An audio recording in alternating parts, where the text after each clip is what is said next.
Hey y'all, AKC here, and today we're back with another review. And today I'm reviewing Mama's Gun by Erykah Badu. Now, if you don't know who Erykah Badu is, then you didn't watch the other video. But that's okay. I'm happy to talk about Erykah Badu. So Erykah Badu is a neo soul legend, from Dallas, Texas.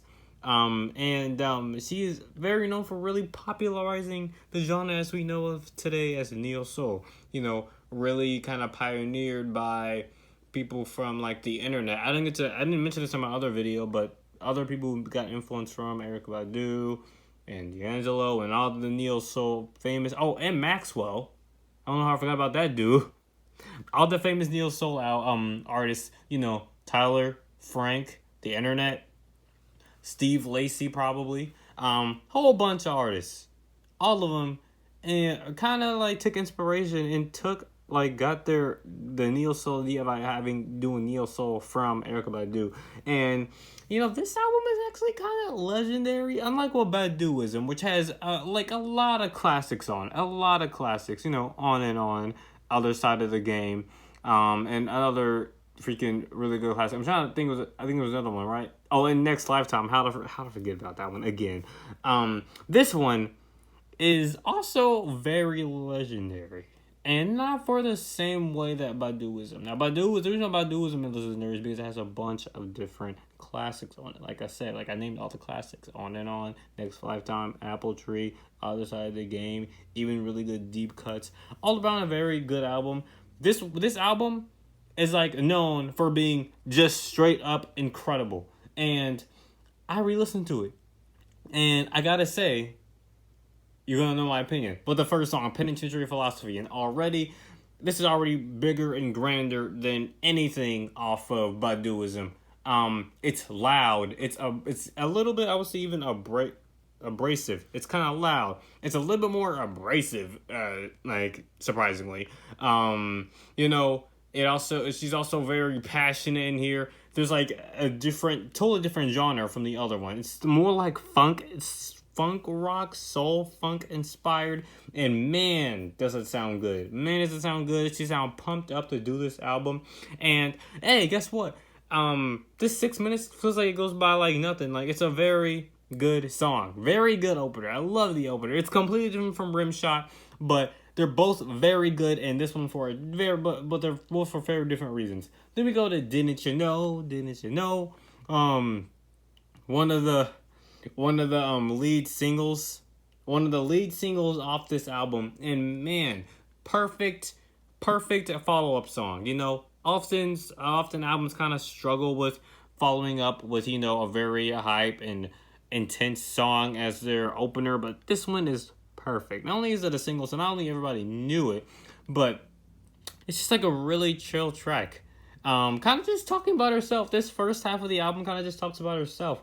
And other songs like My Life, ... and On, which is kind of a continuation of And On, and Cleva, they kind of all talk about herself and kind of her beliefs and everything. Like I said, and Didn't You Know kind of just talks about herself. My Life kind of talks about her life. And then And On goes from My Life and kind of just talks about more about her and the way she is. Same thing with Cleva. Literally, these three songs link up together, with My Life starting with this very simple piano kind of jazz style with no percussion at all, but it does build up a tiny bit throughout the song. These really weird orchestral strings, and then near the end, there's this kind of oddly trip hop inspired, backing percussion thing. Sounds really good, and it builds up very nicely. Let me go to And On, and here she's straight up just rapping about herself. The way how the beat sounds is a complete switch up from My Life. While My Life was slower, just a lot more kind of developed. It was developing. And On is completely different. There's even a bridge at one point, which I like what she does. She goes bridge, which now when I think about it, is probably could be the reason why Tyler said bridge on Tree Home 95. But like I was saying, this is a really good track, and I love her rapping on here. Just a very fun track, honestly. Very playful track. Then we go to Cleva. And this one kind of just talks about how she's so cool. She's a cool rapper. She's a cool singer. Even with all my flaws and everything, I'm still cool. I'm still clever. And honestly, I kind of feel like she's getting all this rapping inspiration from Things Fall Apart by The Roots. Because a year before this album even came out, she actually did a feature on that album. And man, you could really tell that she was hungry. She was hungry on the first side of this album. And it really shows. A lot of tracks I'll go back to. Then we go to Booty, which is an alright track, kind of just talking about taking somebody's man, being better than this other girls, being better than this other woman. Pretty alright track. I don't think it's bad or anything. In fact, I do like the unorthodox type of style on here. It's very weird. It's very different from the rest of the album, and I just really like how, like I said, different it is. Although I do kind of wish that it was just a little bit better. Then we go to Kiss Me on My Neck, and man, this is an amazing song. This is an incredible song, actually. With, like, this lush production, like, kind of taking inspiration from vocal jazz, and the lyrics. Man, the lyrics on this album are so good. Like, how it says he was direct on all of her lyrics on Baduism. Man, just imagine that except tenfold. Except she's a little more subtle with it. Like, for example, in Kiss Me on My Neck, like, at first I was like, okay, so obviously this is just like a love song. But no, this says, I'm gonna need some water from my head. I'm like, wait, what are you talking about? And breathe me in the air, blow me in the air. So I'm like, whoa, what is this? And then I kind of realized it's kind of like a love song about weed, strangely. And I think it's a love song about weed and a loved one. It's very cool. It's a very cool song. Or maybe it's just about two lovers just passing a blunt. I don't know. It's just a very chill track. I love how it kind of like develops into this very lush kind of instrumental. And then on the last minute of the track, it's kind of her just breathing and ad-libbing. And man, it's just such a delight. It's such a delight, Then we go to AD 2000. And if you didn't know, this album released in 2000. So of the new, like, century, millennium, well, not millennium, it'll be century, right? It'll be it'll be, actually I forgot, it'll be millennium or century, you know what I mean.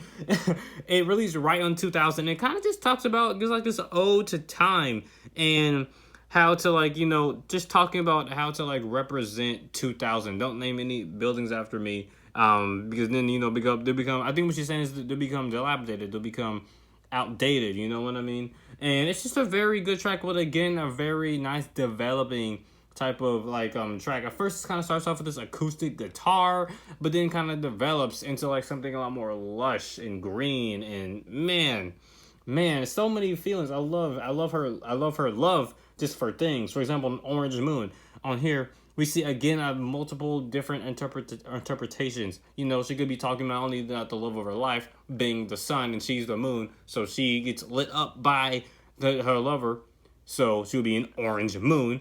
But she can also be talking about her religion, God. So I'm assuming she's kind of Christian. So it's like, when she says, "Hey, you are the sun to I'm the moon to your sun. You make me an orange moon." She could be talking about, God. It's these are a bunch of different interpretations, and I love the added sound effects of, like, crickets in the background. Kind of feels like you're at a swamp or a lake while she's doing this live performance. Like, man, and the way how it develops too. Like, now this doesn't come on terms with Green Eyes, definitely not. But the way that it develops and gives off this incredible mood and slows down the album so much in such a good way is ridiculous. Then we go to In Love With You. And I realized this one has Bob Marley's son. And yeah, they do, like, a very fine job on here. I love, like, acoustic guitar passages, and I love his voice. His raspy voice complements the, acoustic soft guitar very nicely. And it kind of just talks about, two people in love, wanting to be in love, but people are stopping them, but they're not going to. And I love how they even have an argument near the end. They're like, no, actually, I'm in love with you. No, I'm in love with you. No, I'm in love with you. I'm in love with you. They're like, okay, no, you love me.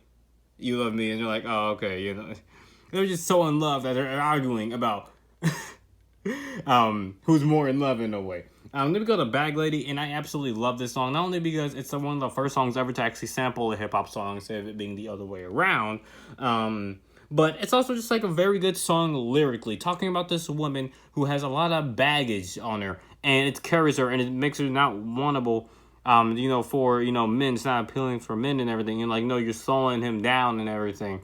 Basically, it's just talks about, like I said, the struggles of this one woman and how much baggage she's carrying. Very good lyrically, and I love the instrumental and how it takes the instrumental from explosive and develops it into like this lovely, lovely arrangement. I really love it. Then we go to Times of Wastin', and again, lyrically, I really love it. Kind of just talking about, again, time and how to use it and everything. But I would say on the instrumental front, it is a little bit kind of what we would expect from this album. It kind of reminds me of like the earlier tracks and the way that it's kind of like just upbeat, it's developing. It's really good. I really like it. I really like this track. I kind of just love her constant themes and motifs of kind of like time on here too, like what my life and on. And AD 2000 again with Times of Wasting, obviously, but time in the name of the song. Then we go to Green Eyes, and this one is just like literally it's pretty much the magnum opus of the album. It's definitely a closer. It's 10 minutes. You might think it kind of drags, but honestly, it doesn't really drag that much. It drags a little. It drags a tiny bit. In fact, the pacing on this album is pretty impeccable. It drags a tiny bit, but man, I love how she just talks about, jealousy and the way how this relationship between, this one guy, girl, friend, whoever this other person kind of develops into her not really liking the person anymore. At first, she's jealous, but then she's like, actually, no, I'm not jealous. Actually, I don't really want you around me. I don't want you around in my space. And man, the way how the instrumental develops. First, it goes from like this really old timey, like traditional pop type of sound, but then it develops into like this neo soul and in a way epic, and it just sounds so good. I also want to talk about the vibe. Look, if Baduism was her recording, like, doing like singing live and like, a lounge type of place, this is like her singing live in like a swamp or a lake down in the south in Mississippi. Like, it is so good. I love the mood, the vibe, the environment of this album. Man, it is so good. This album is so good. I would say things I don't like is the pacing. Like I said, I don't think some songs are better than others. Booty is one of the main reasons why I might not give it 10 or 9.5. But again, man, it's just, this album is just so freaking good. Highly recommend it. I'll give it like a strong 8.5 to like 9. Final score 9. Please check out this one. If you haven't checked out Baduism, definitely check out this one. See ya.